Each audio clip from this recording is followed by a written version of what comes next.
بالله من الشيطان الرجيم إن الله وملائكته يصلون على النبي يا أيها الذين آمنوا صلوا عليه وسلموا تسليما اللهم صل على سيدنا محمد وعلى آل سيدنا محمد كما صليت على سيدنا إبراهيم وعلى آل سيدنا إبراهيم وبارك على سيدنا محمد وعلى آل سيدنا محمد كما باركت على سيدنا إبراهيم وعلى آل سيدنا إبراهيم في العالمين إنك حميد مجيد اللهم صل على سيدنا محمد وعلى آل سيدنا محمد كما صليت على سيدنا إبراهيم وعلى آل سيدنا إبراهيم وبارك على سيدنا محمد وعلى آل سيدنا محمد كما باركت على سيدنا إبراهيم وعلى آل سيدنا إبراهيم في العالمين إنك حميد مجيد اللهم صل على سيدنا محمد وعلى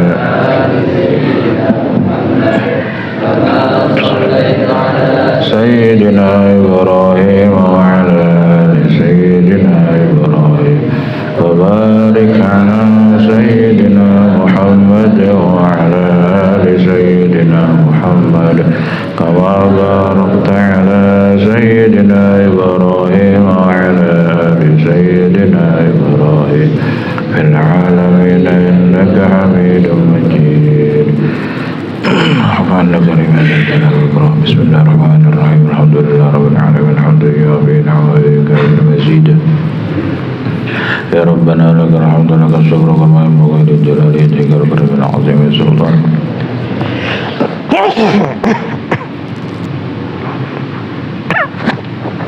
ورزقنا وليكن بالديومنا فسنا قلنا ديننا ونشر ما يدينا ربنا ظلمنا أنفسنا لم تغفر لنا وترحمنا لنكونن من الخاسرين اللهم اغفر لنا ذنوبنا وخطايانا كلها لوالدينا لأولادنا ومشايخنا لإخواننا في الدين ولأصحابنا أحبابنا ومن أحبنا بريقنا ومن أحسن إلينا وللمؤمنين والمؤمنات والمسلمين والمسلمات يا رب العالمين اللهم اجعل بيني وبين من تعلمنا وعلمنا ولا حول ولا قوة إلا بالله العلي العظيم اللهم امن علينا بشفاء المعرفة وهب لنا تصحيح المعاملة فيما بيننا وبينك على السنة ورزقنا صدق التوكل عليك وحسن الظن بك وامن علينا بكل ما يقربنا إليك مقارنا بعوام الدارين برحمتك يا أرحم الراحمين ربنا آتنا ولدنك رحمة وهيئ لنا من أمرنا رشدا واجعل بيني وبين من تعلمنا وعلمنا بلا حول ولا قوة إلا بالله العلي العظيم اللهم ارزقنا ما لا يكفينا بتياوينا وفزع عقولنا وديننا من شر ما يؤذينا ربنا آتنا في الدنيا حسنة وفي الآخرة حسنة وقنا عذاب النار اللهم إنا نسألك الهدى تقعنا فأبلغنا صلى الله على سيدنا محمد وعلى آله وصحبه وسلم سبحان ربك رب العزة عما يصفون وسلام على المرسلين والحمد لله أعوذ بالله من الشيطان الرجيم بسم الله الرحمن الرحيم يا غلام كن صحيحا ya kun dadi sira iku soihan kang bener takun maka dadi sira iku pasihan kang pasih kun soihan dadi sira iku soihan kang bener bil hukmi dalam hukum takun maka ana sira iku pasihan kang pasih bil ilmi dalam ilmu kun soihan bisiri dari sira iku soihan kang bener bisiri dalam sepi takun maka dari sira iku pasian kang bener bil alaniyati ing dalam katon kula salamati te saban-saban keselamatan iku bitaatil haqi ing dalam patuh ing Allah azza wa jalla wa hiya utawi taatul haq iku imtithalu jami'i ma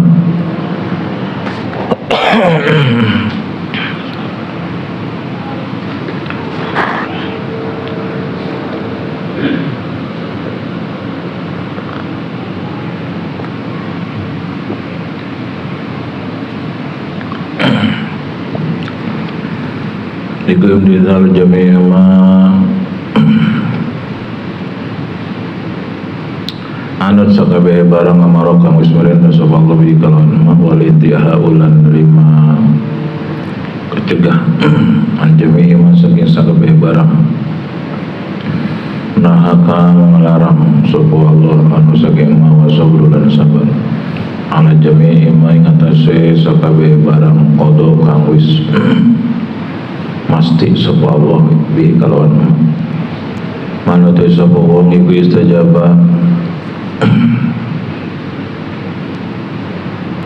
amri dan ijabah sapa manilai kabi Allah azza wa jalla ajabahu maka ijabah sapa Allah ingman wa man ata'ahu lana sabang dipata'a patuh sapa man ing Allah tawwa maka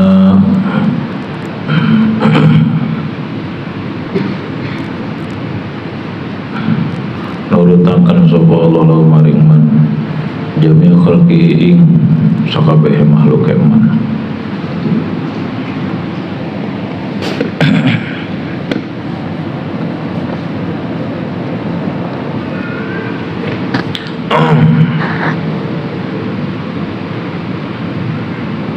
kemarin dijelaskan bahwa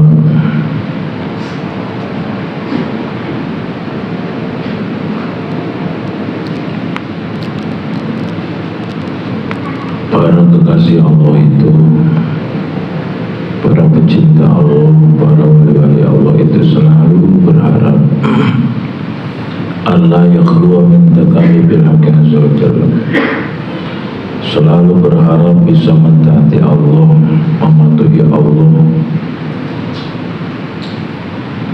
dalam segala situasi dan kondisi, mematuhi tugas-tugas dari Allah. Kata Allah A, B, B. Kata Allah jangan enggak. Kata Allah suruh sholat, sholat. Kata Allah suruh sujud, sujud. Kata Allah suruh sabar, sabar. Kata Allah suruh jujur, jujur. Kata Allah jangan sombong enggak. Jangan riya enggak. Jangan hasud enggak.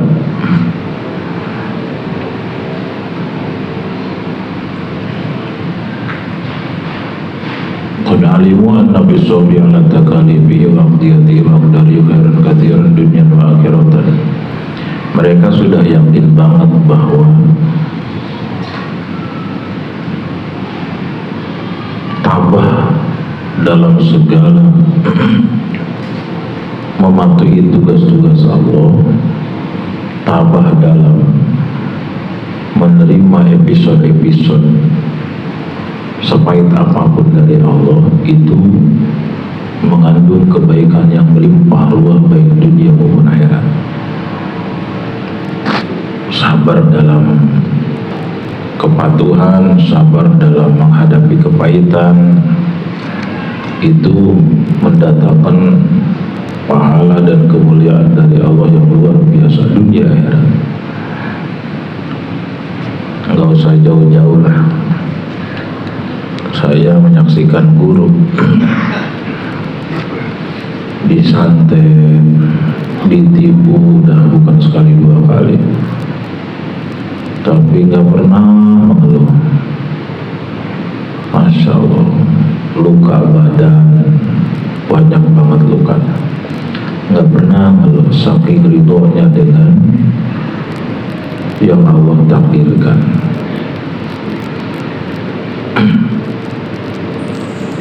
Kadang-kadang para kekasih Allah pun taratan bil qurbi wa taratan bil uli, kadang-kadang merasakan jauh dari Allah, kadang-kadang dekat. Jauhnya gimana? Lupa ke Allah. Waktu patuh itu pasti dekat dengan Allah.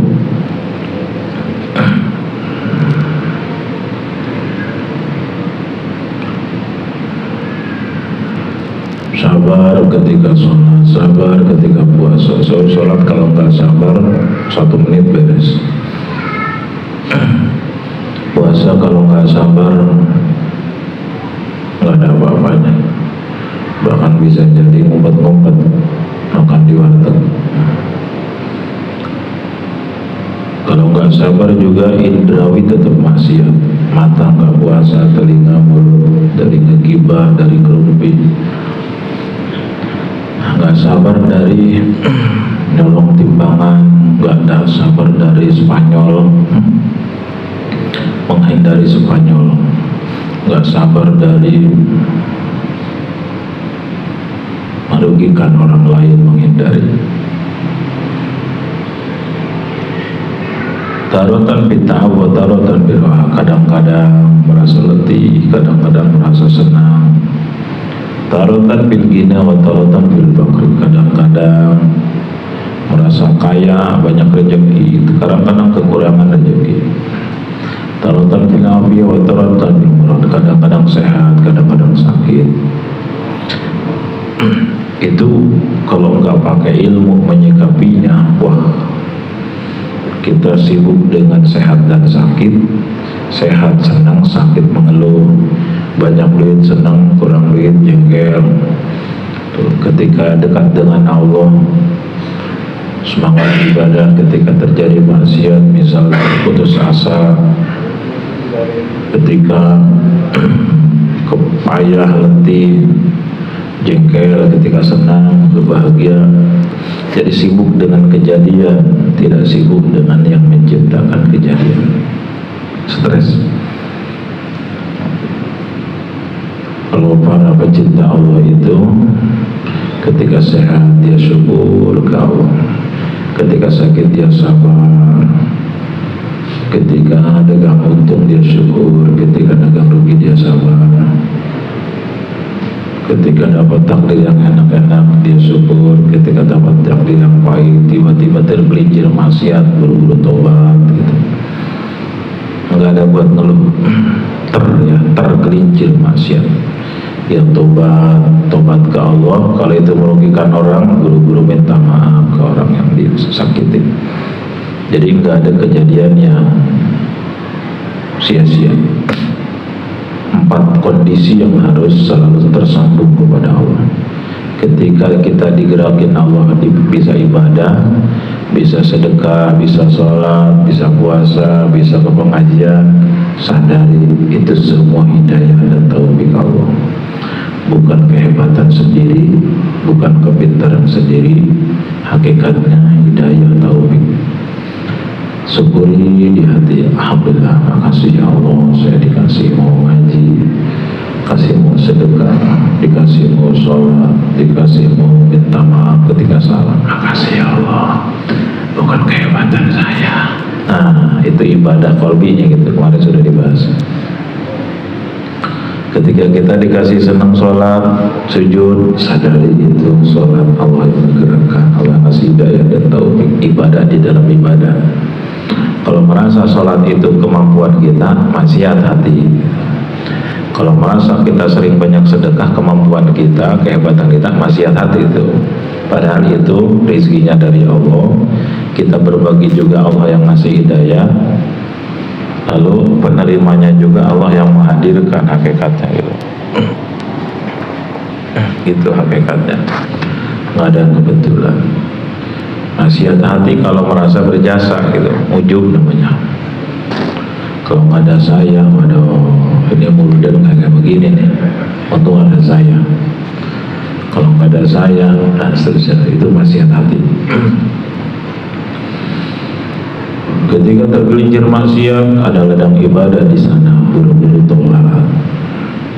Baik maksiat kepada Allah atau menzolimi sesama, buru-buru minta maaf, buru-buru bayar hutang.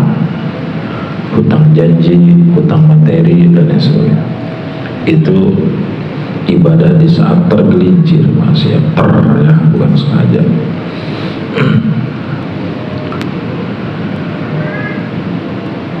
Jadi kullu umniyatihim hibdu qulubihim ma'al haqqi azza wa jalla. Cita-cita terbesar mereka, para pecinta Allah itu, para kekasih Allah itu, menjaga hatinya supaya setiap detik itu enggak pernah lupa ke Allah gitu. Tiap detik. Nah, coba deh.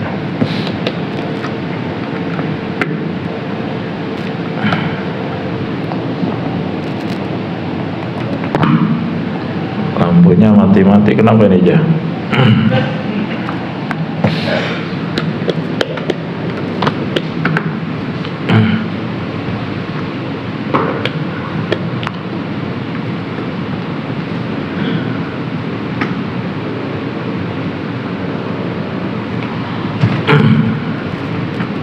Ketika kesulitan dia sabar, dia gigih ikhtiar jadi amal. Ketika dapat kesenangan dia syukur, merasa senang itu dari Allah, oleh Allah.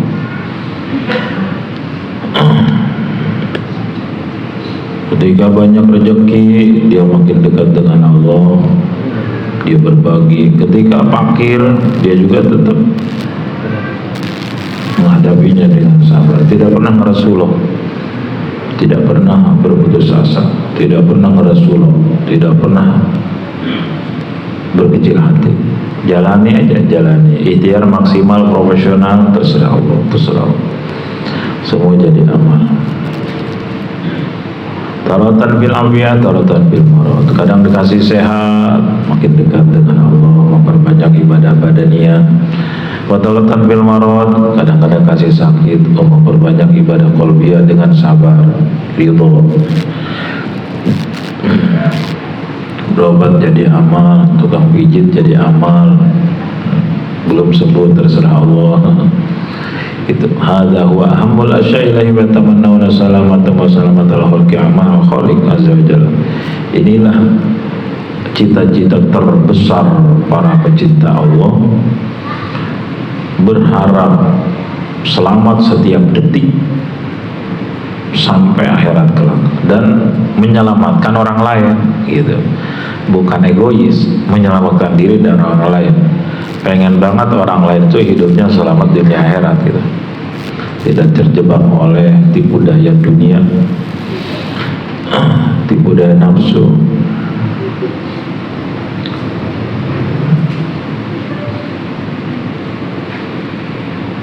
Ma yazaluna yas'aluna al-haqqa azza wa jalla fi masalil khalqi.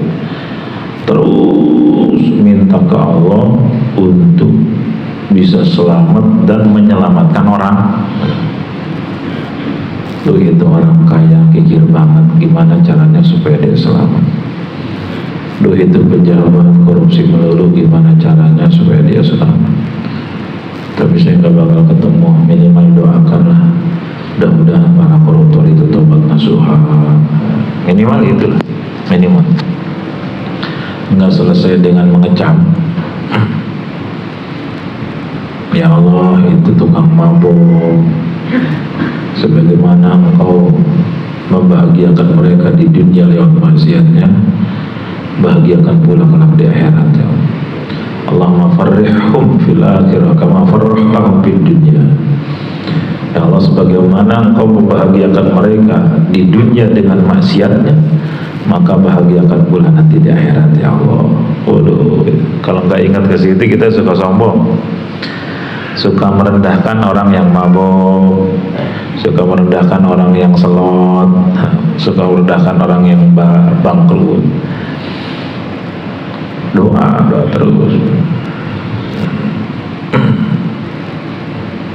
Yang paling suka terasa kalau mau keluar sholat Jumat, karena saya jarang keluar di rumah kalau siang, paling keluar ke masjid Jumatan. Siang tuh biar waktu tidur aja di rumah, kadang ngaji gitu lah di sini. Keluar dari Jumat paling. Begitu keluar situ, waduh, mayoritas karyawan pabrik ini nggak sholat Jumat, mayoritas.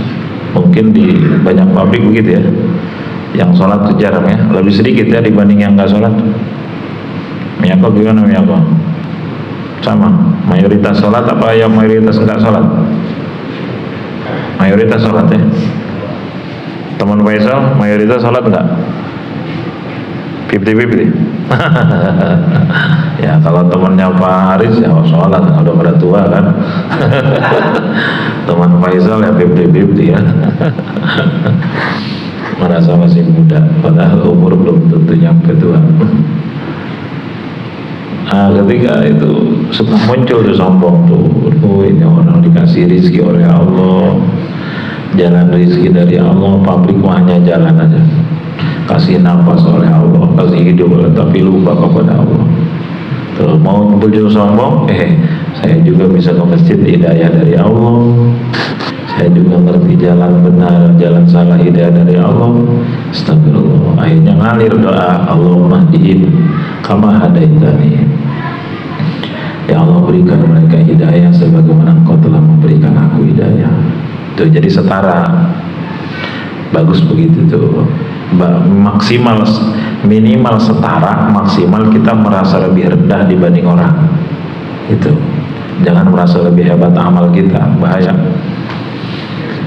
Maksimal setara, sejajar, minimal setara, maksimal harus merasa lebih rendah dari orang.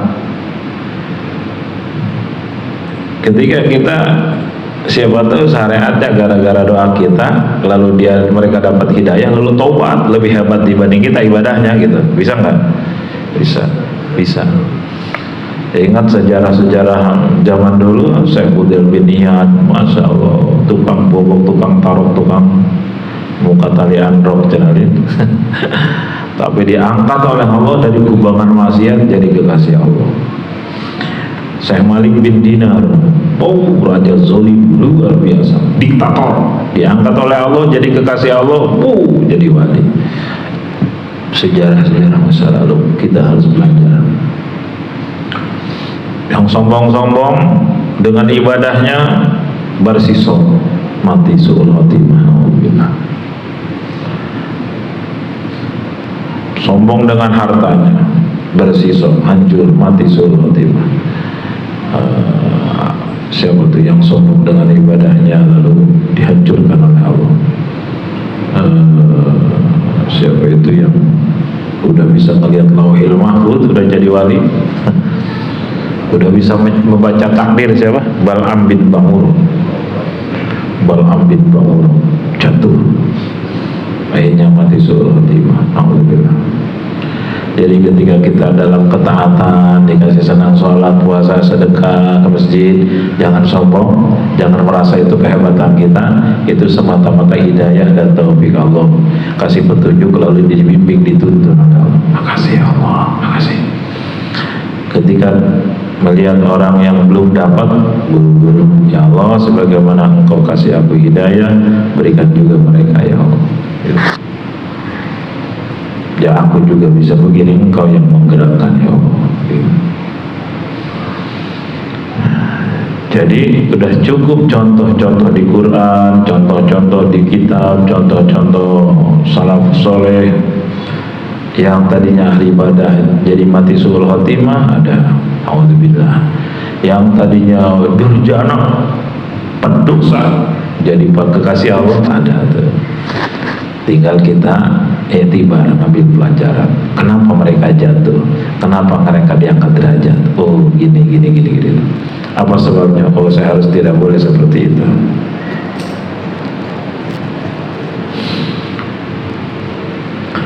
Ya gulam kun sahihan takun fasihan. Jadilah kamu orang yang benar, pasti akan fasih. Kalau udah benar kan fasih. Kun sahihan bil hukmi takun fasihan bil ilmi. Kalau udah benar dalam hukum, maka pasti benar dalam ilmu. Menghukuminya benar. Kun sahihan bil sirri takun fasihan bil alaniyah. Jadilah kamu orang yang benar ketika sepi tidak ada siapa-siapa, pasti dalam keramaian pun akan benar. Ketika kita sepi aja bisa jujur, apalagi ramai gitu. Biasanya gimana? Kebalikan, saat ramai mah jujur. Ketika sepi, mumpung ada orang, Spanyol boleh lah. Kalau itu Spanyol itu temannya itu apa? Selundupan. Aduh, termasuk nyelundupin uang masjid, termasuk nyelundupin uang wakaf. Jadi ulahkan negara baik, ingat nah, ini masjid kalau bano Spanyol buku. Nauzubillah min dzalik. Semoga kita dilindungi Allah.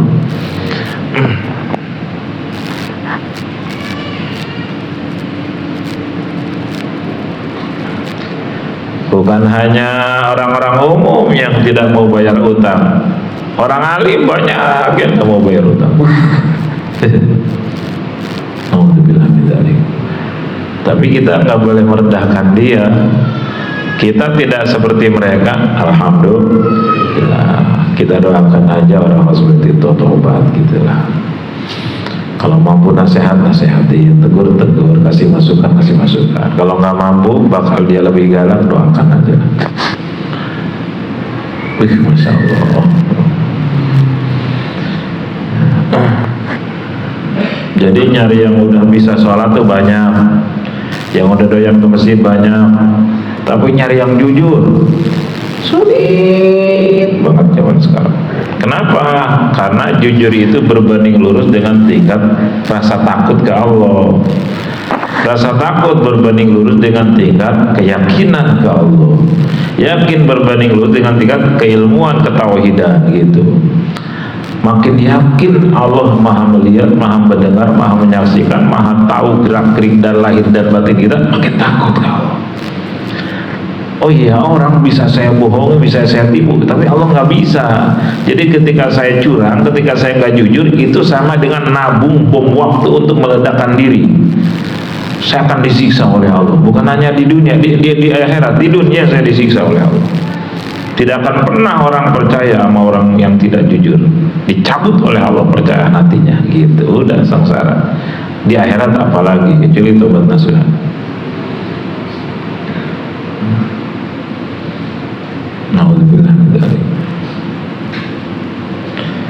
Ada di dulu guru ya di Gandaria, tahlil wajib nggak tahlil? Ada orang meninggal lalu tahlilin 7 hari, 3 hari, 7 hari, 40 hari, 100 hari, sewon, apa sewon? 1000 hari. Atau lalu 360 hari apa? Haul. Wajib nggak itu? Wajib nggak? Bapak mah wajib tuh orang? Nggak tahu. Haris wajib nggak? Ikutin yang sudah tua-tua. Oh, ngikutin yang dulu senior. Yang mana nggak tahu. Oh gitu. Wajib nggak? Pak Haris wajib nggak? Nggak. Jadi kalau Pak Haris meninggal nggak usah ditahlilin, nggak apa-apa? Hah? Nggak apa-apa? Oh tahlilin.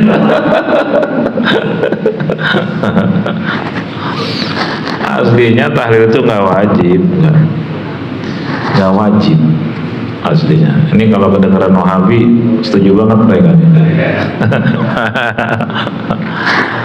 Apalagi orang fakir, orang miskin ngadain tahlilin utang pinjam sana sini. Waduh, itu mah zalim. Buat tahlil pinjam sana sini, ngutang, beli ini beli itu, ngasih buat yang tahlil. Zalim itu. Beres 7 hari tahlil banyak utang. Super zalim. Mending kalau kebayar, kalau enggak, waduh. Nah itu pernah terjadi waktu guru di Gandaria masih ada, masih sugeng, beliau masih hidup. Ada orang miskin ceritanya, Karena orang miskin itu nggak ngaji, nggak tahu hukumnya, seolah-olah tahlil itu wajib kan udah mentradisi, terutama di kalangan kita NU. Jadi sebetulnya ini ilmunya saya kasih tahu nih, tapi ini kita aja, jangan dikasih tahu di masyarakat, bisa dicap Wahabi gitu, minimal Muhammadiyah. Aslinya tahlil itu hanya tradisi,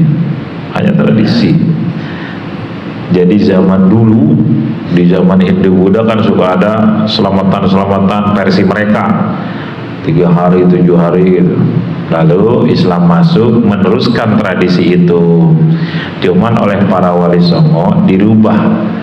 Kalau mereka mungkin bakar kemenyan lalu di bawah pohon besar atau di kuburan gitu kan, nah kita dirubah oleh para wali songo, oleh para kekasih Allah. Udahlah, kalau memang harus begitu terus, kalau diberhentikan nanti reaksi nih, dirubah aja lah, doa, baca Quran sampai malam ke-7. Yang punya sedekah boleh, sedekahnya itu mudah-mudahan nyampe ke mayit gitu. Terus nah dari segi fikih makruh hukumnya min haitsu takhsis. Tahsis itu menentukan 3 hari, 7 hari, 40 hari, 100 itu makruh. Dia sedekah dan zikir mah nggak perlu ditentukan begitu, mau tiap malam juga terus-terusan boleh, nggak perlu sampai 7 hari, mau 100 hari tiap malam boleh, bagus, nggak perlu tentukan begitu. Tuh aslinya tuh. Asli, ini baru dengar bahasan begini kan, kaget-kaget. Ntar saya Wahabi gitu. Nah, jadi dari segi penentuannya itu Pak Markam, 3 hari sampai 7 hari, harus 40 hari, itu makruh. Kenapa makruh? Karena sedekah mah, zikir mah nggak perlu pakai ketentuan begitu. Mau siang malam terus sampai kiamat boleh. Gitu, nggak pernah berhenti ngedoain mayit, bagus gitu. Nah gitu, nggak sampai haram, hanya sekedar makruh. Lalu gimana hukum sedekahnya? Kemakruhan penentuan waktu tidak menghalangi pahala sedekah, tetap berjalan pahala sedekah. Kalau 3 hari ada berkatnya nasi, 7 hari ada, selain itu nggak ada, itu makruh kayak gitu, diatur-atur begitu. Mau tiap malam pakai nasi lebih bagus, nggak pakai apa-apa, air minum doang, bagus mah ya, itu bisa mah itu.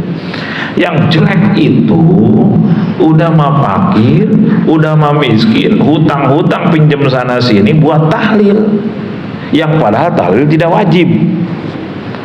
Beres 7 hari 40 hari kebelit utang ahli waris karena miskin, boro-boro bagi warisan, bagi utang.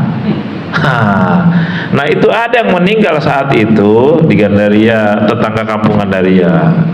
Saya belum pesantren apa udah ya waktu itu ya. Begitu orang miskin meninggal 7 hari banyak utang bekas tahlil, itu ahli waris ngimpi terus, suruh dibayar utang. Bagus itu. Waduh, ngimpi terus itu, utang bayar.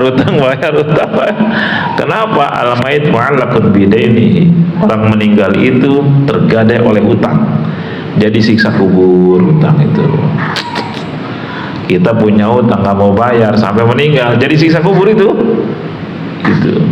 Makanya saya pernah tuh waktu paman beliau nggak punya, ada yang takziah ya, sekian rupiah, tetangga bisa takziah kan, saya anjurin ke ahli warisnya, ini dana ini gunakan yang lebih penting, kalau tidak penting jangan ya. Nggak usah beli makanan buat tahlil, nggak usah, nggak mampu. Harusnya bibi itu dikasih, bukan kasih orang. Gunakan ada yang lebih penting dibanding yang penting. Tahlil cukup air aja, nggak ada air juga nggak apa-apa, cuma setengah jam beres gitu. Harusnya yang tahlil itu bawain sama orang miskin mah, pada tahlil nih 100 orang, 1000 orang, bawain aqua, bawain makanan, bawain gitu, bukan minta disuguhin gitu sama orang fakir mah. Ini harus ada gerakan kayak begini nih Pak RW nih, berani ente Pak RW? Hah? Tetangga anu miskin, ayo orang sumbang, ayo jangan orang, ya banyak sih udah berjalan, ada yang masih aqua sekian dus kan ya, biasanya RW biasanya, cing lurah biasanya itu bagus itu, tetangga kanan kiri ayo sumbang gitu. Kalau itu benar-benar tidak mampu, ya kalau mampu mah jangan, mereka sedekah lebih bagus atas nama yang meninggal, lebih bagus. Apalagi miliarder, wow itu mah bukan sampai 40 hari seumur hidup. Miliarder isinya meninggal misal tahlil seumur hidup. Itu lebih bagus itu mah, karena kan ngebanyakin sedekah gitu. Jadi kondisional itu sampai keimpian terus tuh, ngimpi terus, bayar utang, lu itu orang mau diselamatin Allah berarti itu ya. Tenang nih, ada orang miskin di sini, tenang, nggak usah ditahlilin.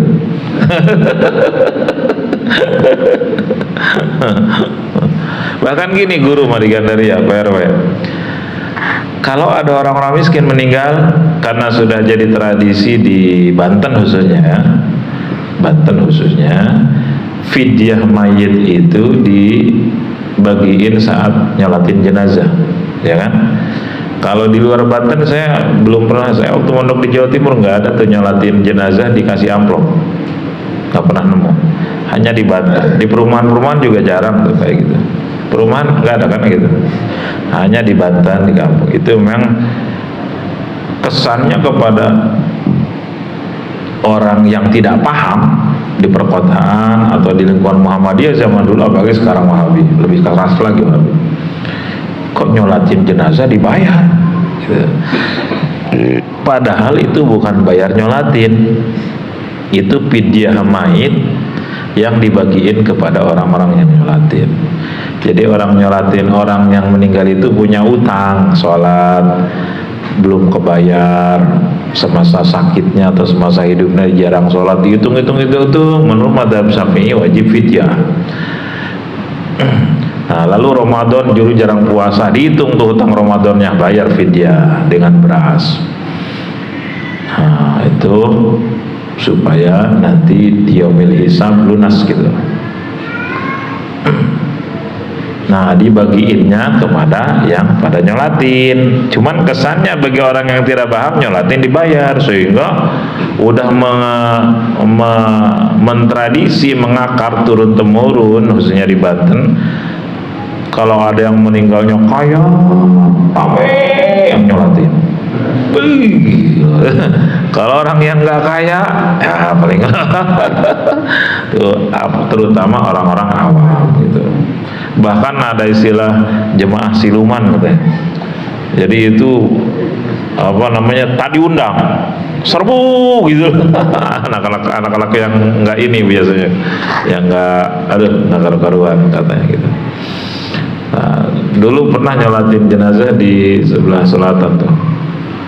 Nah, yang ngebagi-bagi video itu bilang sama saya, ini banyak jamaah siluman, nggak diundang kok pada datang, anak-anak katanya, remaja, anak-anak katanya, nggak ada tipu santri katanya, pakai kayaknya nggak wudhu juga katanya, kotor-kotor. Oh ya, terus gimana? Udah kasih aja, kalau ada kasih, niat sedekah buat almarhum atau almarhumah, nggak ada yang sia-sia, kecuali nggak ada. Kalau ada kasih walaupun hanya 50% gitu, bagus itu, bagus.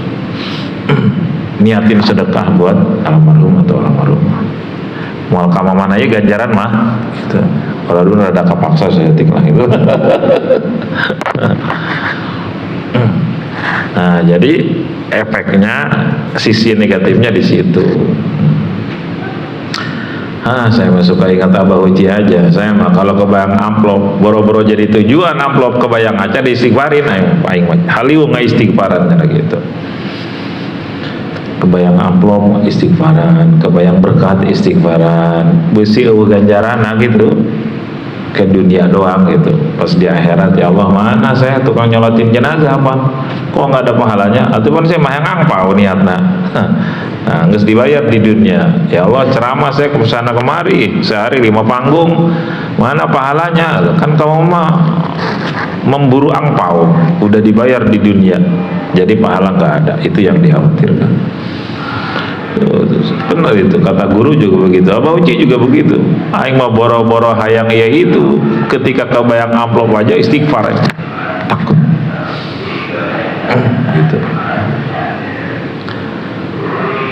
Itu nyolatin jenazah pahalanya 1 kirot dalam hadis itu kalau nggak salah ya. 1 kirot itu sebesar gunung Uhud. Lalu kalau ngiring jenazah ke makam itu tambah lagi 1 kirot lagi. Nah, ini jarang yang dengar kan kayak begini gitu. Orang-orang nyolatin jenazah bukan kebayang pahala begitu besar, kebayang angpau akhirnya. Nah, ini istighfarin kayak gini, takut nggak ada pahala, rugi, capek, ngorbanin waktu, tenaga, nggak ada pahala. Istighfar gitu. Gitu tah, tenang Pak RW.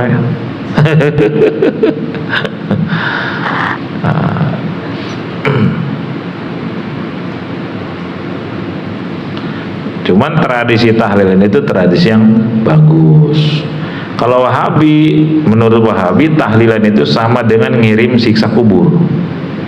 Itu. Jadi ketika kita nahlilin yang meninggal itu tersiksa mayat di kuburan.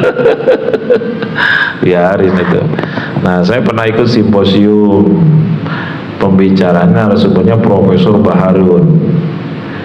Nah, dari perwakilan dari MUI Pusat.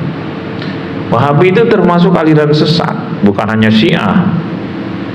Di mana sesatnya? Nah, di antaranya tahlil bid'ah. Dia nggak tahu kontennya, lihat isi tahlil itu apa. Baca Quran, baca salawat, baca istighfar, baca zikir. Dia nggak lihat itu dalamnya. Itu bagus semua. Dia memponis itu bid'ah, tidak ada di zaman Rasul. Kullu bid'atin dhalalah, setiap bid'ah itu sesat. Wa kullu dhalalatin finnar, setiap sesat neraka. Jadi orang-orang yang suka tahlil itu ahli neraka gitu. Walau dibantah buku Subhaban lihat. Tahlil itu baca la ilaha illallah. La ilaha illallah. Masa ahli neraka aja? Orang yang kufur 70 tahun begitu meninggal dia baca la ilaha illallah, habis dosa kafirnya jadi ahli surga. Itu 70 tahun kafir, menjelang wafat dia baca la ilaha illallah, waduh ahli surga itu. Baca asyhadu an la ilaha illallah asyhadu anna rasulullah, habis semua dosanya. Ini tahlil la ilaha illallah, masa ahli neraka? Makanya ada orang-orang Wahabi yang tobat, berdebat dengan beliau. Bahkan orang kafir banyak masuk Islam. Zaman Gus Dur begitu, berapa banyak pendeta yang masuk Islam. Alhamdulillah, karena dakwahnya tidak anarkis, dakwahnya rahmatan lil alamin, lemah lembut.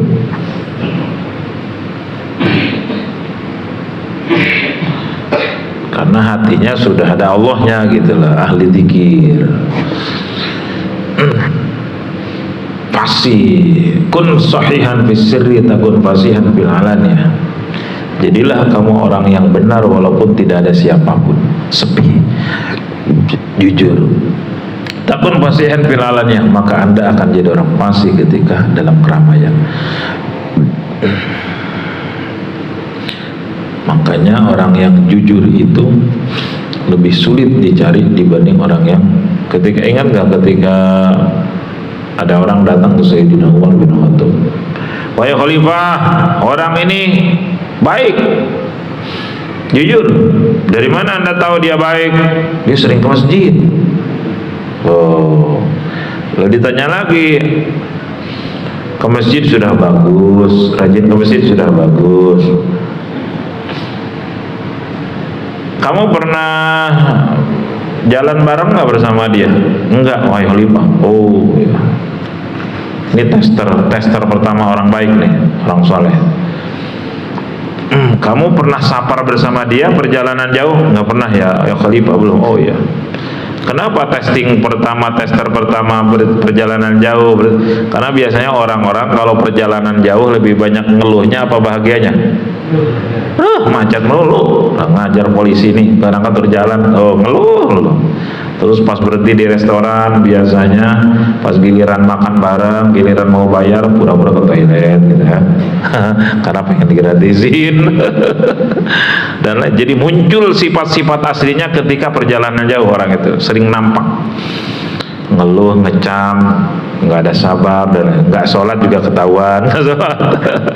Atau sholatnya pas ada orang doang gitu, ketahuan.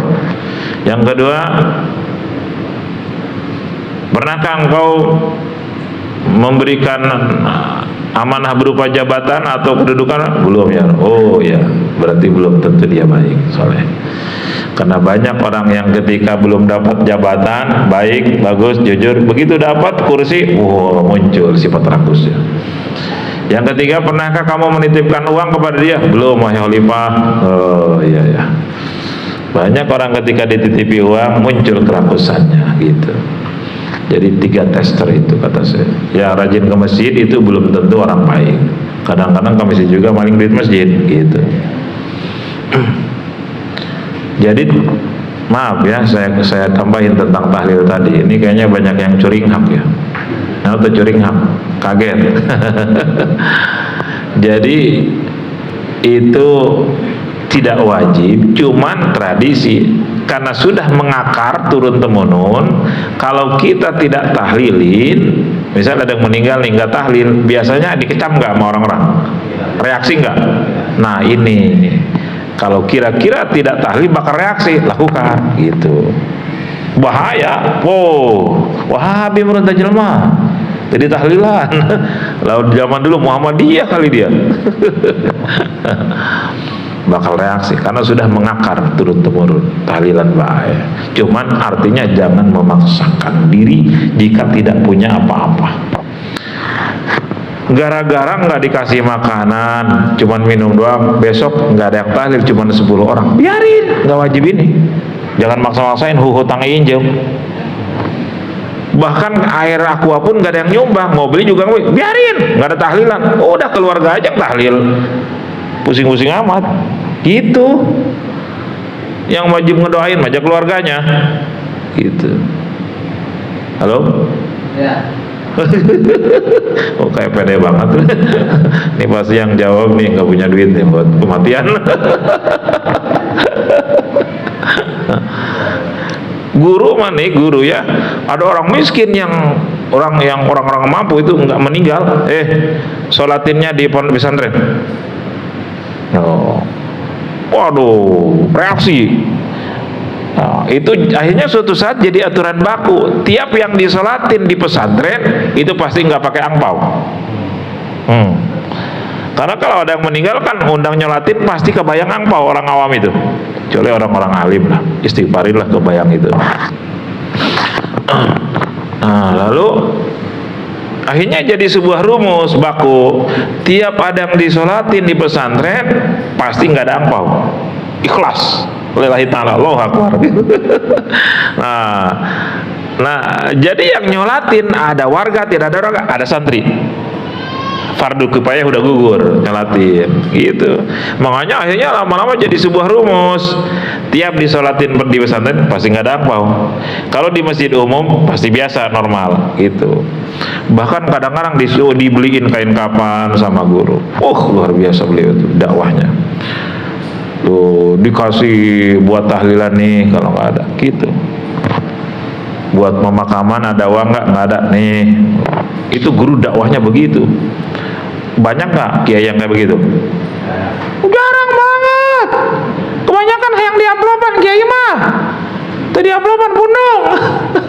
Berarti kiai nancan jadi ya ta. Kos gitu keneh mah. Wah, guru mah masya Allah sulit. Makanya Kiai Humaid pernah bilang, Kiai Uci pernah bilang, Abah Dimyati, abahnya Kiai Uci pernah bilang di pengajian mingguan, dihadiri ribuan jamaah. Tuh jadi kiai mah kos Kiai Soleh Gandaria. Itu guru pertamanya pesantren. Guru tuh mondok pertama di Cilongok. masa abahnya Abah Uji. Kalau murid memuji guru biasa ya, guru aing hebat tuh. Ini mah guru yang memuji murid, langka, luar biasa, luar biasa, luar biasa. Bukan biasa, luar dari kebiasaan guru memuji murid gitu. Tuh jadi kiai profesor legendaria di hadapan ribuan yang ngaji itu. Dan Abah Damyati itu sesibuk, sehebat, sebesar apapun kelas tamu, mau pejabat kayak, kalau lagi ngaji aja. Lu butuh sama gua tunggu, kalau nggak butuh pulang sana ngaji we, taruh udah beres ngaji baru layanin tamu.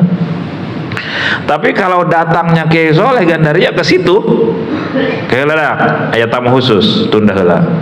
Padahal muridnya, padahal muridnya yang bertamu, tapi dispesialkan karena udah tahu ini bukan kiai biasa, ini ahli Allah, ini hatinya sudah set, sudah diketahui gurunya, gitu, bukan ulama biasa. Itu waktu di Abah Damyati, pesantren pertama, terus pindah ke mana ya, Cipanas, Ciberem, terus ke Padarincang dulu, ahli Fathul Muin, Mama Suhaimi. Terus udah jadi kiai, udah istiqomah, ngaji ke Abah Damyati Cidahu, gitu mingguan. Jadi 2 Damyati gitu, Damyatain. Nah, dari Abah Damyati itu secara syariat ngaji hikam tasawufnya di Abah Damyati, ngaji tauhid di Abah Obay cari apa itu, Kerawang tuh, ngaji hikam, ngaji Bukhari, ngaji Fathul Wahab di Abah Damyati mingguan.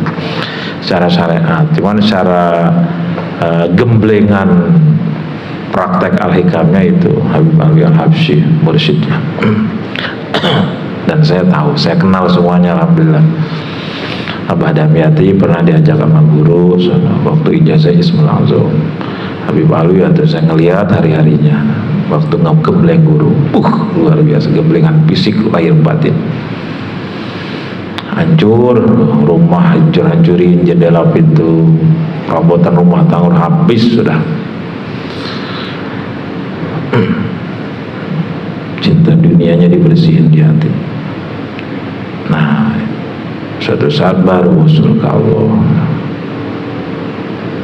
Jadi guru itu dakwahnya bukannya hanya nyuruh. Kalau nyuruh sedekah, kan maaf ya, kadang-kadang orang kebanyakan nyuruh doang sedekah, dia nggak mau sedekah, nyuruh doang, merintah kebaikan tapi nggak mau. Tapi beliau mau praktek baru nyuruh, praktek baru nyuruh, nyontoin gitu, nyontoin.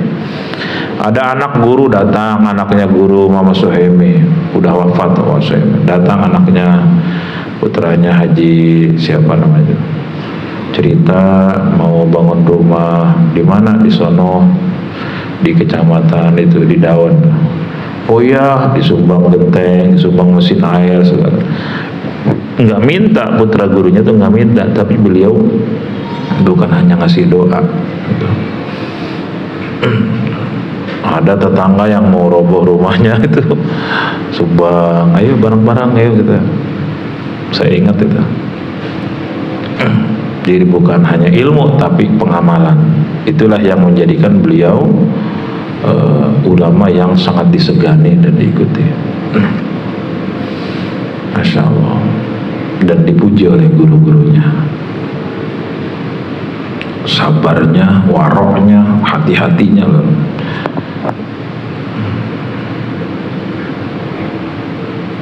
Pernah di sini mau kayak di sono, yang tidak mampu, cuman saya belum kuat gitu Pak RW. Belum, masih dari mulai siapa itu, paman tuh Mang Yakub wafat, ada 30 tahun yang lalu ya. Udah nggak usah pakai angpau, ini orang tidak mampu harusnya nerima beliau gitu. Fidyahnya bisa dengan cara, ada teknis khusus bagi orang yang tidak mampu. Nah, nantilah kapan-kapan kita ngobrol Pak RW ya.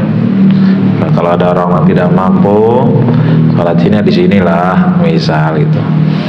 Nah, nanti lama-lama jadi rumus gitu. Nah, karena nyolatin jenazah itu fardu kifayah. Udah ada yang nyolatin 1-2 orang, udah gugur satu kampung itu gitu.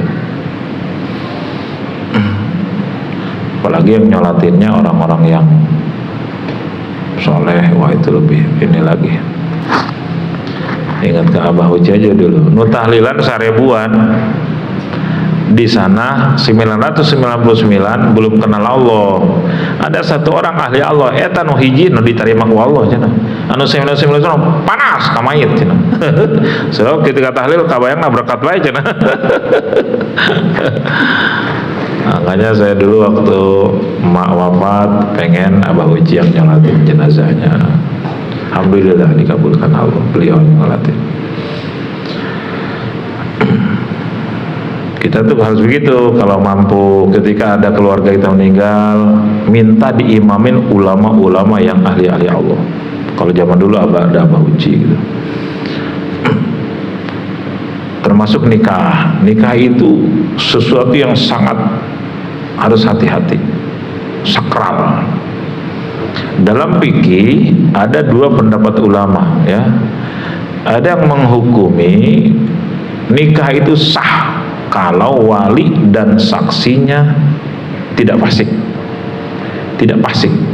Fasik besok berdosa gitu, suka berdosa. Sholat osok, selot osok gitu. Sholat yang selot, bedanya kan gitu. Kadang-kadang ngebohong juga, kadang-kadang nggak sholat juga.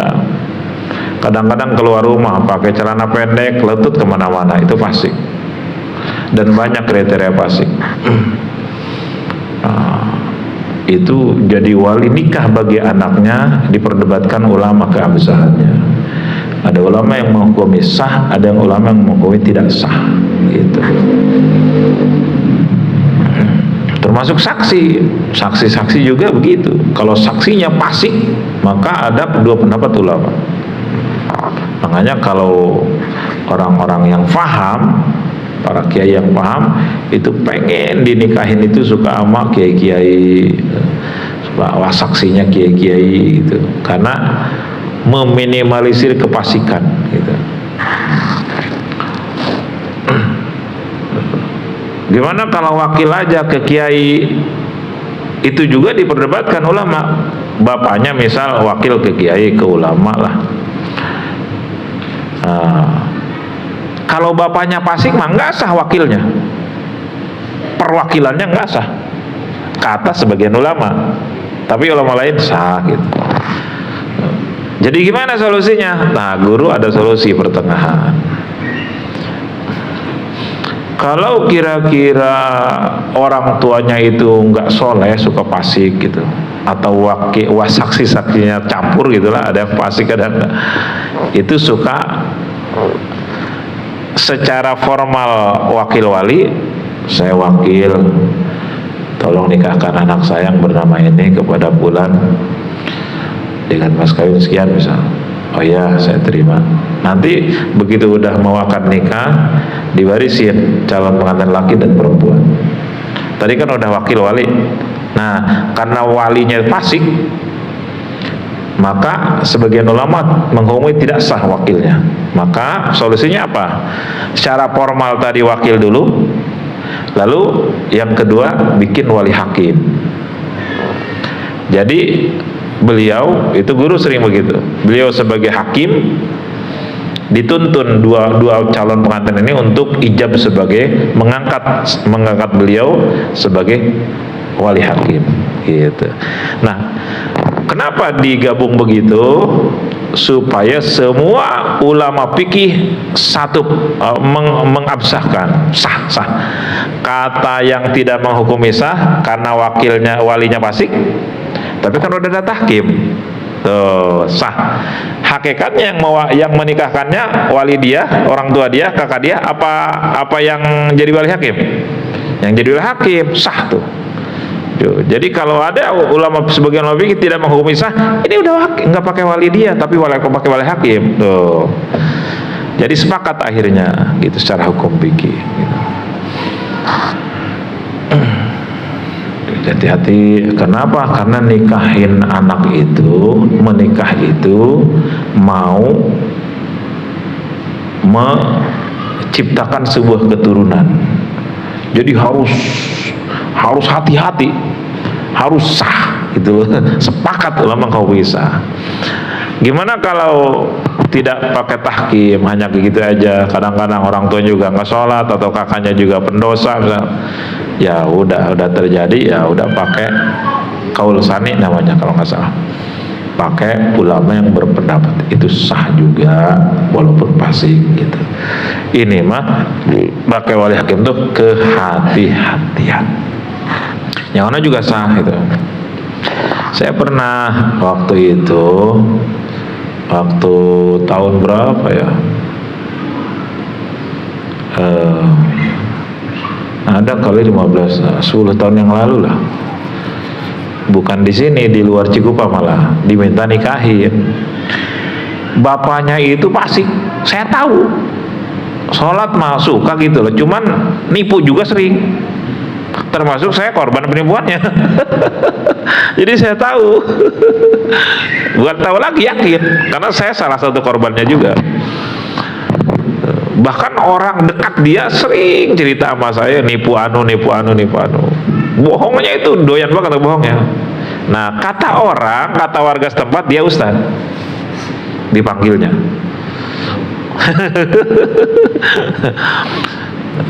Cuman nggak ngajar ngaji ya bang, cuman lama pesantrennya, ilmunya nggak manfaat kali. Bisnis senengnya. Saya nggak boleh sebutin kampungnya, nggak boleh sebutin namanya, nanti gibah. Ini pelajaran. Nah, lalu suatu saat saya diminta nikahin sama dia tuh, anaknya nikah sama alumni sebuah pesantren. Memang anaknya mondok semua. Nah, saya diminta nikahin, sementara saya tahu bapaknya ini fasik, karena doyan banget ngebohongnya, gedebul jasa. Cek Sunda mau gedebul, wah gede omong.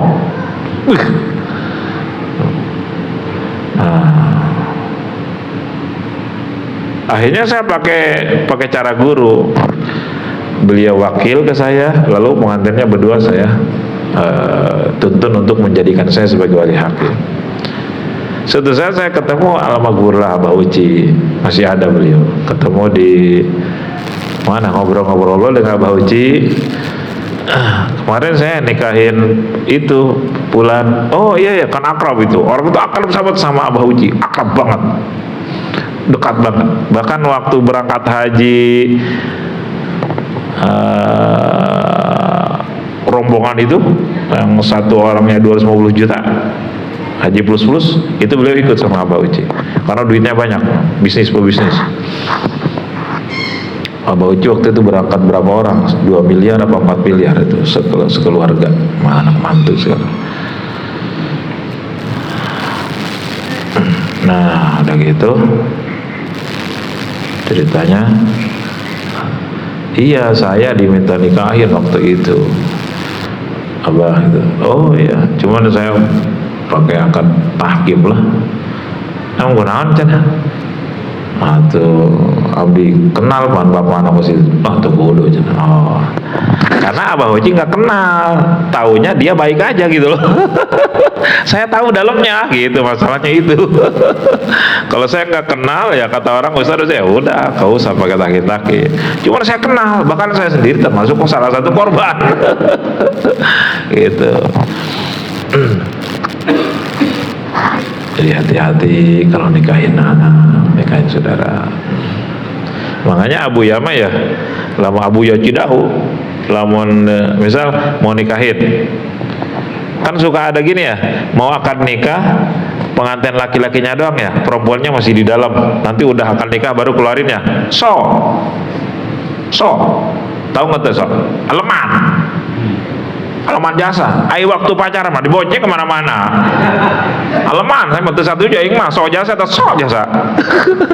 Waktu pacaran dibonceng, berduaan ngobrol di teras rumah, udah mau diakadkan, udah mau dihalalkan, banyak yang hadir, yang tidak mungkin terjadi mereka berdosa, disimpan dulu, belum. Protes jasa ing meta, enak jasa nembona, so nurutan artis mah rejeki jana mah, belum halal cina. Aduh, saya suka kadang-kadang minta nikahin, itu keluarin nggak perempuannya, keluarin, tegas saya mah, nurutan abu ya, sok tegas keluarkan, guru begitu keluarin, itu mual ciuman mual. Mau sentuhan mau lo aja lemah ieu. Laman jasa. Sok nurutan artis teh. Komo artis mah bau pacaran lagi geus bawa ke mana-mana. Kebanyakan itu. Nah, ya kalau pengantin calon perempuannya di kamar aja atau susah tahkimnya. Karena harus berdua saya tuntun, lalu wakil ke saya, wakil wali hakim gitu, mengangkat saya sebagai hakim gitu, wali hakim gitu caranya, rahasianya. Abuya segitu ahlul waro, Abuya dimiati ya, Abuya Muhtadi, oh waro banget. Tapi kalau nikahin keluarin, aing moal kabita ku geulis panganten. Abah siapa kemarin? Abah Iim kemarin nikahin itu tuh anaknya Haji Yudi DKM. Pengantinnya disimpan, keluarkan. Wah. Sararoso jasa ya, sararoso nyata. Soalnya satu orang kalau sararoso banyakan gitu, jama kan. Keluarin, aduh. Lucu banget, lucu. Ya waktu pacaran mau dibawa kemana-mana berdua. Waktu pacaran ngobrol di teras rumah berdua, orang tuanya di dalam. Dosa itu orang tuanya? Dosa bu. Cowoknya ngajak pacaran, datang ke rumahnya, ngobrol berdua di teras rumah, orang tuanya semua di dalam. Dosa orang tuanya, berarti meridoi dua orang yang tanpa mahram. Itu dosa, itu ridho yang melakukan kemaksiatan berdua. Kalau orang tua yang tahu hukum mah mau ketemu siapa? Anak saya, oke, saya barengan ya di sini, saya tongkrongin ya. Awas loh, macam-macam. Gitu. Orang tua tahu hukum mah bahkan nggak dikeluarin sebelum halal. Gitu. Apalagi dibawa kemana-mana. Awas, anak gue dibawa kemana, gue bacok lu ha. Belum halal loh, gue zin. Itu bahaya, bukan mahram, belum halal. Kalau ngidinin, malah ngidinin, ya deh, hati-hati ya, jaga. Nanti kalau pulang beli oleh-oleh ya. Wah, tama, double dosa tama. Dayus hukumnya. Dayus itu apa? Dayus itu meridhoi kemaksiatan. Dayus itu apa sanksinya? Jangankan masuk surga, mencium bau surga nggak akan pernah. Itu dayus, mendukung kemaksiatan gitu loh. Contoh juga kayak gini dayus tuh. Alhamdulillah setelah ada pos kamling di depan rumah saya ramai terus. Kok ramai terus? Itu suka gaplehan aja judi di depan rumah. Jadi saya merasa aman, alhamdulillah. Jadi dia ridho dengan perjudian di depan rumah. Dayus itu. Hati-hati. Makanya para ulama mau paling pantang anaknya dipacarin. Bahaya. Apalagi zaman sekarang. Pacaran zaman sekarang sangat jauh berbeda dengan zaman dahulu kala. Pacaran sekarang ujungnya mayoritas zina, didukung oleh teknologi, didukung oleh film-film porno, didukung oleh iman yang lemah ya. Didasari oleh iman yang lemah. Zaman dulu jarang banget kita dengar zina ya. Zaman dulu jarang banget. Masya Allah. Sekarang mengerikan. Makanya saya suka kasih tahu di berbagai tempat pengajian, kalau anak sudah pacaran dan nggak bisa diingetin, nggak bisa dinasehatin, pacaran terus, buru-buru nikahin daripada hancur. Selamatin dulu agamanya. Tapi masih sekolah, biarin, nikahin aja. Masih kuliah, apalagi masih udah kuliah, udah boleh nikahin aja. Kepala KUA Cikupa pernah ngobrol sama saya. Saya nikahin siswi SMP titik-titik. Waduh, berapa kali katanya.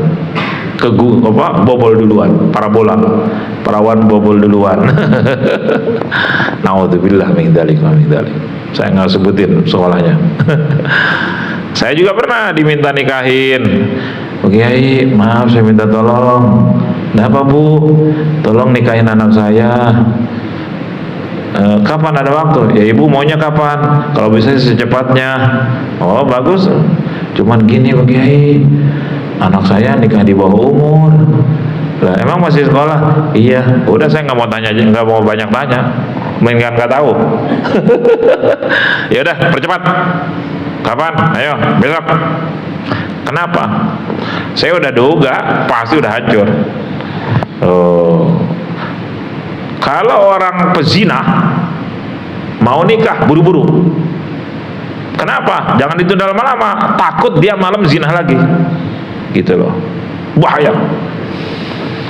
Ayo percepat, nggak usah hajatan, nggak usah bikin kue, nggak usah. Kalau betul sekarang. Gitu. Besi zina deh. Percepat. Termasuk kayak orang mau masuk Islam, mau syahadat, nggak usah ditanya dulu. Ini kenapa? Konghu, akeo, kok bisa-bisa maunya masuk Islam? Kamu tahu dari mana? Hidayahnya gimana? Mimpi agama? Nggak usah ditanya, nggak usah. Ayo cepetan, syahadat. Ada saksi-saksi, syahadat. Ikut ini. Mau tidak ada saksi juga sah-sah saja secara agama mah. Nah nanti udah bersyahadat, asyhadu an la ilaha illallah, asyhadu anna muhammadar rasulullah, aku bersaksi tiada Tuhan, baru tanya, ini gimana awal hidayahnya kamu? Gitu. Kenapa? Kalau ditanya dulu pengalaman spiritualnya, mimpi atau gimana, atau gaul sama siapa, atau berarti kita misal 10 menit baru dibimbing syahadat, berarti kita ridho dengan kekufuran dia selama 10 menit. Gimana kalau dia belum syahadat udah meninggal? Mati mendadak. Bahaya. Itu besi tebar percaya kain iya nang ligus baha ilmu. Nah yang malah tiga nih asa kurang percaya apa Samsudin nako mau percaya kain gitu. Nah kayak orang pezina kan ada ulama gini, pezina ulah dikawinkan teu hayang aing nikahkeun nu zina cenah. Kudu buru-buru buku buru-buru besi zina deui. Kalau perlu sekarang, nggak usah nunggu malam gitu. Tapi nggak ada buat mas kawinnya. Berapa duit? 10.000. Tah, yang mas kawin, ya, bere ku aing. Gitu. 10.000 sah tuh mas kawin. Sah. 2.000 guys sah. Nggak usah ribet-ribet. Tapi kan nggak apa harus hajat. Nggak usah hajat, nggak hajat nggak wajib. Nggak wajib. Dalam agama nggak wajib hajat. Pusing saya punya anak perawan hajatan, nggak usah pusing. Ngapain hajat-hajatan? Mending pakai modal dagang bisnis, gitu mas bro. Makanya anak-anak ulah kebel-kebel sih agar nikah. Pusing-pusing amat, ingus pusing nempuh siapa bogohan baik. Kalau cepat nikah, ese amat. Iya hajat wah kecuali kamu punya uang 1 miliar silakan hajatan habis 500 juta niatnya apa? Syukuran bukan niat cari angpau gitu. Hajat sekarang kayak pakai perusahaan ya coba itu yang hajatan menjadi perusahaan apa niat syukuran? Oh pusing nih mau nyonatin anak, pusing mau ngawinin anak, kenapa? Itu bukan modal. Emang bukannya harus modal? Enggak, agama nggak nyuruh begitu. Kata Nabi, aulin walau bisyatin, resepsilah kamu walaupun 1 ekor kambing. Sunnah resepsi walaupun 1 ekor kambing. Artinya kenapa sunnah resepsi? Karena nikah mah jangan diam-diam baik. Bakal reaksi orang, lu kapan nikahnya, lu udah bunting begitu. Saudara tetangga nggak tahu, nah, bahaya fitnah. Nah, undang tetangga terdekat, undang berapa orang gitu sebagai saksi gitu. Cukup 1 ekor kambing, nggak punya duit 1 ekor kambing, 1 ekor ayam buat makan, syukuran. Artinya apa?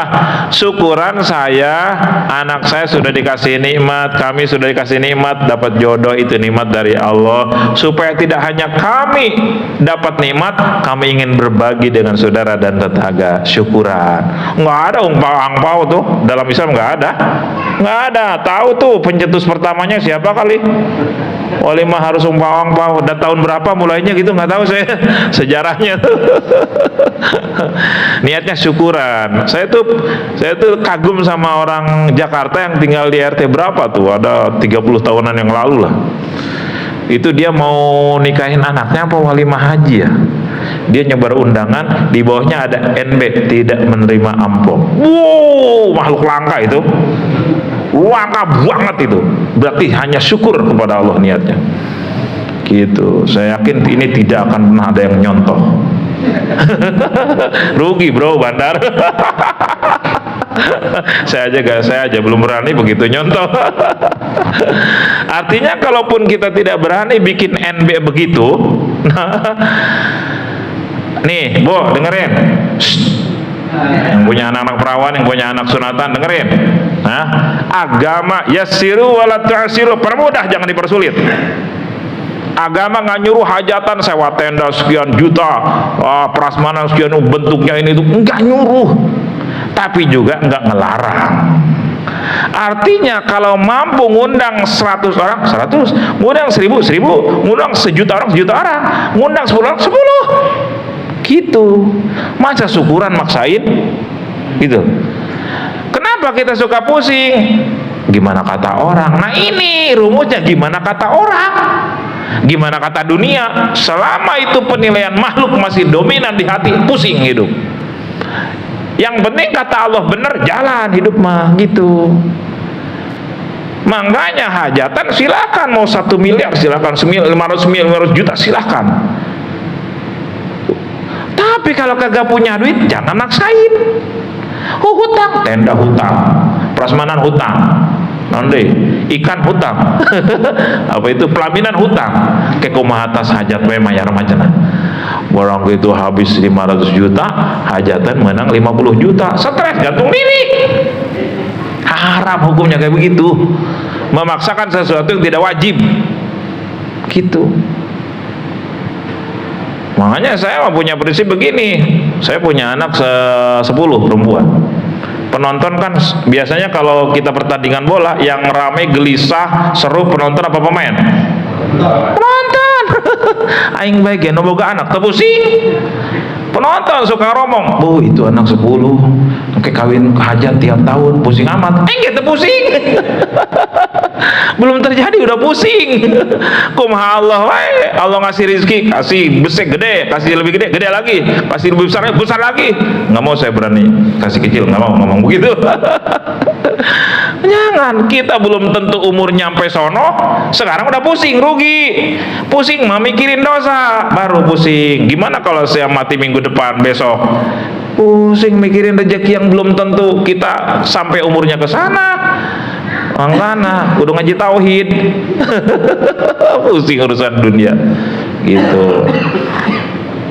Cuman kita berharap kepada Allah gitu, semoga Allah kasih kecukupan semuanya gitu.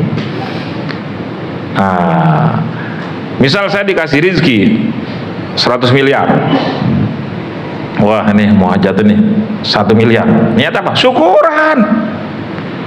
Undang misal 1000 orang, 2000, 10 orang datang, ayo makan, tanda syukur ke Allah, tanda syukur ke Allah. Nu ngamplop, alhamdulillah, nggak ngamplop, alhamdulillah. Masa nu ngamplop ditolak? Karena kasihan dia, takut nggak punya pahala sedekah gitu Pak Aris gitu. kata siapa? Nabi Musa begitu dia, kenapa engkau ngambilin sedekah orang-orang kaya? Saya bukan butuh, supaya mereka punya pahala nanti kelak di yaumil akhir, makanya saya terima sedekah dia gitu. Tak boleh tadi pakai tarumus. Kenapa saya suka ngambil uang Pak Aris? Supaya Pak Aris punya sedekah pahala. Saya nggak butuh uang Pak Aris. Itu Sayyidina Ali, Allah titipkan rizkinya Nabi Musa sebagian lewat orang goni, orang-orang kaya. Ada di kitab Imam Ghazali. Kenapa? Bukan Sayyidina Musa butuh orang kaya, niat beliau supaya orang kaya itu punya pahala gitu. Padahal mah butuh. Aslinya begitu, Nabi kan maksud. Kayak Abah Uji miliarder, bahkan mungkin triliuner, tapi setiap orang yang sedekah beliau diterima. Itu pasti niatnya supaya orang punya pahala. Jangan nggak dikasih angpau juga, Abah Uji udah kaya gitu.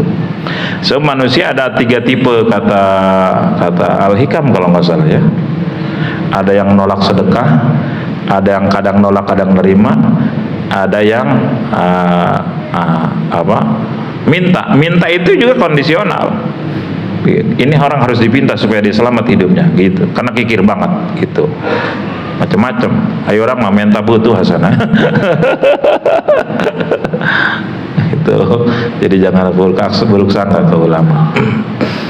Tuh, saya nyunatin anak laki-laki saya 3, nggak pernah hajatan Paris, Nggak pernah pusing-pusingan hajatan. Saya ini punya mental pedagang, Pak Aris. Dari kecil udah dididik jiwa entrepreneur oleh guru.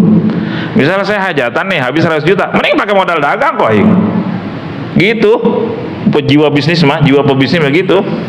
Tuh.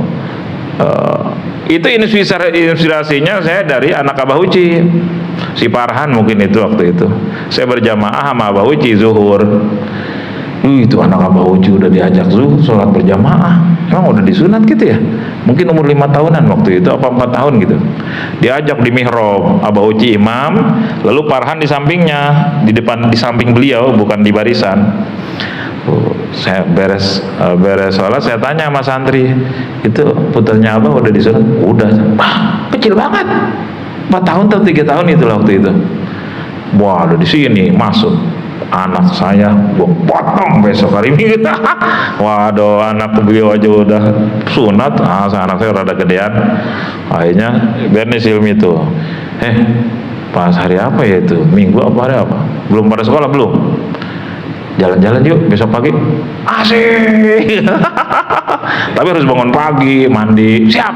Wah, subuh-subuh mandiin, girang. Wah, senang. Jalan-jalan bawa mobil, bawa santri 4 orang. Besi ngamuk. Bawa ke tukang potong.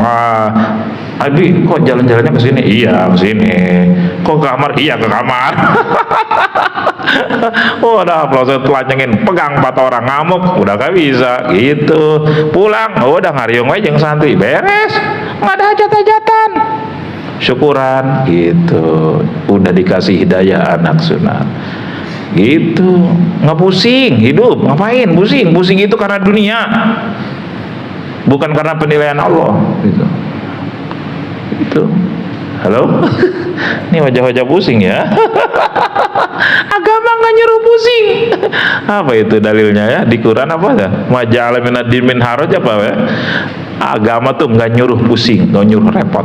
Yang repot, bikin repot itu manusia, tradisi. Gitu. Anak saya 3 Pak RW, nggak ada hajat-hajatan, nyunatin.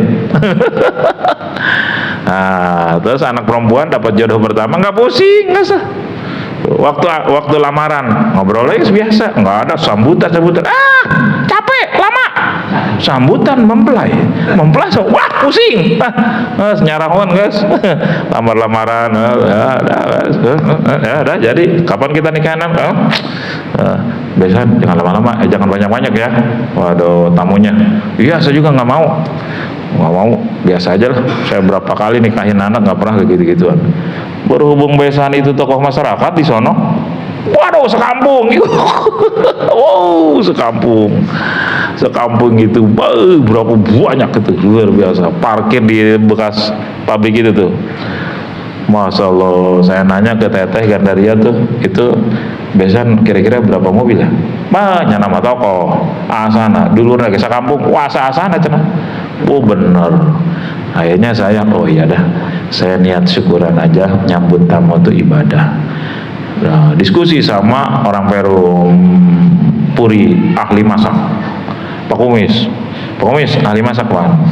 Kira-kira saya harus siap, saya belum pernah hajatan Pak Kumis. Bingung ya, kudu kumaha ya. Kira-kira tamu berapa? Kalau misalkan 1000 harus bikin 2000 porsi. Kok bisa begitu? Bisa mau istri, mau anaknya. Oh gitu, ya udah. Beliau pakar masak sini segala-galanya. Terus pakai tenda enggak? Oh, Pak Kumis bilang harus bikin panitia hajat mah. Oh gitunya. Oh, yaudah, saya yang bikin panitia. Mana perwakilan Perum pengajian? Bulan. Teleponin. Kita rapat. Pak Kumis komandan rapat sini. Terus di rapat itu tuh Pak Samsudin ikut ya waktu itu rapat ya. Ini pakai pelaminan nggak usah, akan nikah doang. Saya bilang karunya anak cina karunya. Udah saya siapin pelaminan tuh gitu. Pak siapa itu? Pak Randang. Orang Pemda yang suka ngaji.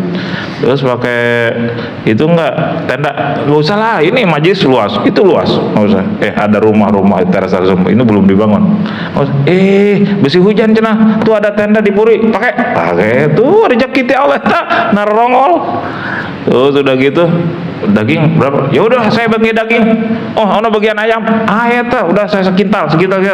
Tuh dokumen nggak usah foto-foto. kadang foto kelamaan rusak-rusakin, dibuang-buangin. Oh, Pak Samsudin, Mas Samsudin tah bagian foto cenah gitu. Akhirnya mah aing tinggal dah deui we. Allah anu ngajamin gitu. Atuh teh mah modal eta mah tinggal untung we. Jadi buka suara aja tuh. Masya Allah, kekuasaan Allah. Nah ini nanti kalau hajat lagi, atau terserah Allah gitu. Dan saya nggak mau kayak gitu lagi, takut. takut. Semua ada rezekinya, semua ada skenario Allah. Makin kenal Allah, makin tenang. Makin kenal Allah, makin tenang. Tapi jangan gini, nafsu kan pengen nih, pengomis bikin meniata lagi ya, penitia lagi. Ntar Pak Haris sekintal, Pak Bambang sekintal, wah itu toma, nggak boleh. Bahaya itu nafsu. Kecuali Pak Bambang Pak Harisnya cerdas, nggak perlu diminta gitu.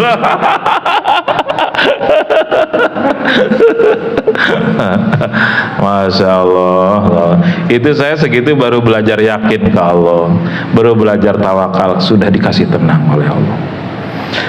Jadi yang bikin ribet itu apa? Penilaian makhluk duniawi. Nggak usah repot duniawi mah. Terus usahakan kalau hajatan tuh ada rumusnya. Kalau kita makan di tempat hajat, rumus makan nih, lebih baik nambah daripada bersisa. Ini rumus nih, rumus makan nih, supaya tidak mubazir. Kaciri aneta di mana tilok dahar jeung daging, tilok manggih nu ngeunah-ngeunah, begitu prosonon, piring penuh. Daging, ikan, telur, udah binin, pas dimakan sisa separoh. Ini mubazir.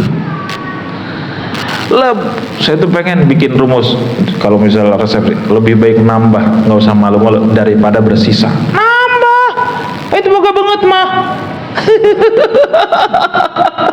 Nambah kalau nggak punya malu mah. Jadi lebih baik nambah daripada bersisa. Mubazir. Itu urap telur segala bersisa, aduh kebuang gitu. Mubazir. Ya. Itu rumus tauhid. Allah nggak suka mubazir ya. Nah, Pak itu Samsudin punya anak perawan pan? Punya ya? Tenang, nggak punya duit nggak usah hajat, nggak bisa bayar KUA, saya yang nikahin gratis. Gitu cara, nggak usah pusing hidup urusan dunia itu. Kata Nabi apa? Antum a'lamu bi umuri dunyakum. Urusan dunia kalian lebih paham. Yang penting nggak usah ribet, nggak usah maksain. Itu semampunya. Bukan berarti kaya lalu semampunya. Oh itu mah pelit. Oh kaya harusnya misal mampu sedekah setengah miliar hanya 50 jutaan. 50 orang kaya raya misal prasmanan cuma nama sayur asem, ikan treh, orang wah itu mah zalim, ngezalimin tamu. Nantinya apa? Reaksi fitnah, banyak yang ngejelekin. Biasa aja gitu ya. Ada pertanyaan? Ini kayaknya plong ya, yang kagak punya duit plong kayaknya nih. Kemarin si Akmal tuh santri sunatin nggak usah hajatan, nggak usah. Kemarin ada santri pas di Stanley sunatan massal, tuh santri anaknya mana sunat, nggak usah bayar, rezeki dari Allah gitu, nggak usah hajatan, beres, ngeunaheun jasa, maka agama mah hirup itu pusing-pusing, benar. Siapa yang mau hajatan nih, pusing nggak punya duit, nggak usah pinjem, potong benges, ngariung duaan, nggak ngariung juga sah-sah saja, gitu, ya. Itu maaf nih overtime. Mudah-mudahan manfaat, mudah-mudahan. Jadi kita selama memburu penilaian Allah enak nyaman. Tapi kalau ambisi penilaian makhluk, gimana kata orang? Saya malu kalau kata orang gini gitu. Makin malu ke makhluk, makin berat hidup. Makin malu ke Allah, makin nyaman. Kun fasihan bisri, takun fasihan bil alaniyah. Sedang sendiri aja kita jujur, amanah, apalagi lagi banyak orang. Sedang sendiri aja kita rajin ibadah, apalagi banyak. Mau ada orang mau tidak orang, ibadah urusan saya dengan Allah. Sedekah urusan saya dengan Allah, jujur urusan saya dengan Allah, ikhlas urusan saya dengan, nggak ada urusan dengan makhluk gitu. Mudah-mudahan Allah kasih ilmu yang manfaat kita. Al-Fatihah. Bismillahirrahmanirrahim. Alhamdulillahil alamin. Arrahmanir rahim. Maliki yaumiddin. Iyyaka na'budu wa iyyaka nasta'in. Ihdinas siratal mustaqim. Shiratal ladzina an'amta 'alaihim ghairil maghdubi 'alaihim waladdallin. Tolong Pak RW disosialisasikan ya, yang tidak mampu, nah sholatin di sini. Tahlilan, malu ngundang tetangga karena nggak kebeli apa-apa, tahlilan di sini.